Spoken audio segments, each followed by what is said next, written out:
Night fam, I'm about to show you a shocking secret of coffee, chocolate and many other things that we eat and drink every single day. But be careful because this video will most likely make you less hungry. One fact! Excuse me? Yes, sir. I just bought a bar of chocolate, so why are there insects in it? According to research, an average person eats up to 140,000 insect pieces every year. And I used to think that all these tiny insects would just fly into our mouth. But that is not true. Reality is, we eat them.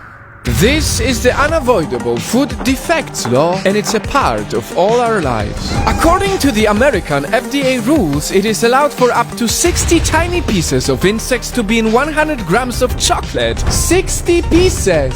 Chocolate factories are big. Chocolate production is huge. It is impossible to fully control it. That's how small numbers of insects find their way into production facilities. That's how they end up being in chocolate, and that's how they end up being in our mouths.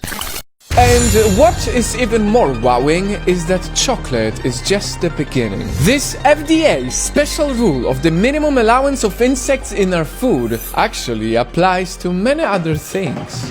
Fruit juices allow up to 5 fly eggs per 250 milliliters. Macaroni and noodle products have an average of 225 tiny pieces of insects per 225 grams, and peanut butter can include an average of 30 tiny pieces of insect per 100 grams. Wow!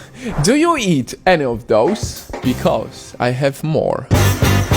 In cornmeal, an average of 25 tiny pieces of insects per 25 grams are allowed, and in tomato paste, like in pizza, an average of 30 fly eggs per 100 grams are allowed.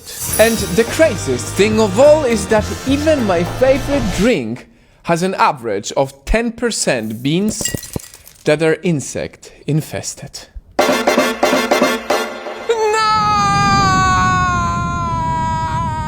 This bar of chocolate has up to 60 tiny pieces of insects. How do you feel? Not good, mainly because I'm vegetarian and because that's literally disgusting. But also, chocolate is like the only thing I have in life, so I'm gonna stick with that. Now, I don't want to ruin your chocolate or your coffee. The good news is that none of this is going to actually harm your belly. In some countries, some people even eat insects as a healthy snack. They are considered highly nutritional, with the majority of them being rich in protein, healthy fats, iron and calcium, and low in carbs. Now, you may think there is nothing else that's going to wow you about the food we eat. But actually, there is one last shocking FDA law. Small amounts of animal poop and rodent hair are declared legal too. In cocoa beans, an average of 10 milligrams of rodent poop per pound are allowed. And ground cinnamon allows up to 11 or more rodent hairs per 50 grams. Can I please have some mocha chocolate coffee topped with ground cinnamon?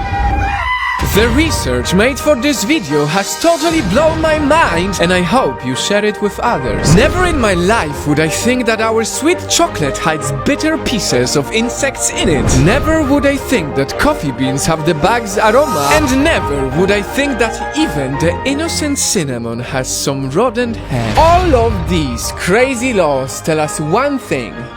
We have no idea what other random things we eat on a daily basis, and that's why I rate it a wow fact.